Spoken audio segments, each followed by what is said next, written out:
Alhamdulillahi Rabbil Alamin, wassalatu wassalamu ala Rasulillah wa ala alihi wa ashabihi ajma'in wa ma ba'd. Assalamu alaikum wa rahmatullahi ta'ala wa barakatuh. Mga kapatid sa pananampalatayang Islam, tatalakayin pa rin po natin ang mga dakilang katangian ng propeta sallallahu alaihi wasallam. Sa puntong ito ay ating babanggitin ang mga nabanggit na hadith patungkol po sa puting buhok ng sugo ni Allah sallallahu alaihi wasallam. Ayon sa mga scholar, ang propeta Muhammad sallallahu alaihi wasallam hanggang sa siya ay namatay ay hindi umabot sa 20 piraso ang kanyang puting buhok. Hindi umabot sa 20 piraso ang kanyang buhok. Isa sa mga kung saan sinabi ng mga scholar, makikita po ang ilang pirasong puting buhok sa pagitan ng kanyang tenga at mata, yung pagitan ng mata at tenga, at sa mga unahan ng kanyang balbas. Doon po nakikita ang ilang pirasong mga puting buhok na ito. Okay? Sa kanyang tinatawag na pagitan ng mata at tenga, yung tinatawag na templo, okay? Dito po yung kakikitaan ng tinatawag na ilang mga puting buhok at sa ibabaw ng kanyang balbas. Okay?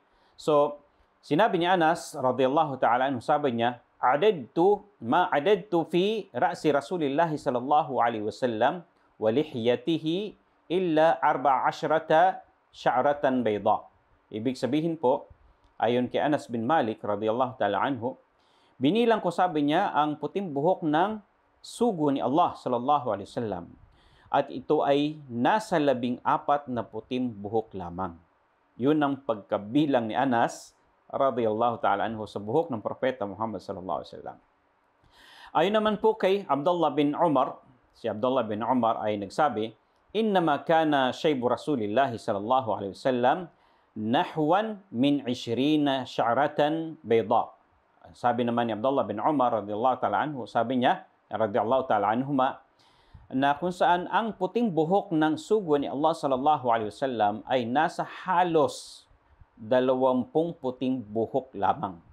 Okay? Halos 20 puting buhok lamang ang puting buhok sa ulo ni Prophet Muhammad sallallahu alaihi wasallam at sa kanyang balbas.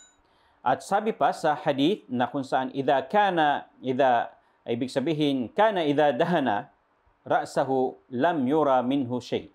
Ang propeta Muhammad sallallahu alaihi wasallam, kapag nilagyan niya ng langis ang kanyang ulo, ay walang nakikitang puting buhok. Okay? Wa idha lam yadhin ru'ya minhu shay. At kapag hindi niya ito nilagyan ng langis, may nakikitang iilang mga puting buhok sa kanyang ulo. Okay? Si Abu Bakar radhiyallahu ta'ala anhu ay nagsabi, O sugo ni Allah, ya Rasulullah, kad shibta. Sabi niya, O sugo ni Allah, nagkaroon ka na ng puting buhok. Okay? Ang sabi naman ni Prophet Muhammad sallallahu alaihi wasallam, sagot sa kanya, sabi niya, Sayyabatni Hud, surat Hud, wal waqi'a, wal mursalat, wa amma yatasaalun, wa idha syamsu kuwirat. Idha syamsu kuwirat. Sabi niya, pumuti ang aking buhok dahil sa surat Hud at suratul waqi'a, suratul mursalat, wa amma yatasaalun, wa idha syamsu kuwirat. Ang mga ayang o mga surang ito ay naglalaman ng mga ahwal, mga sitwasyon na mangyayari sa tinatawag na kabilang buhay.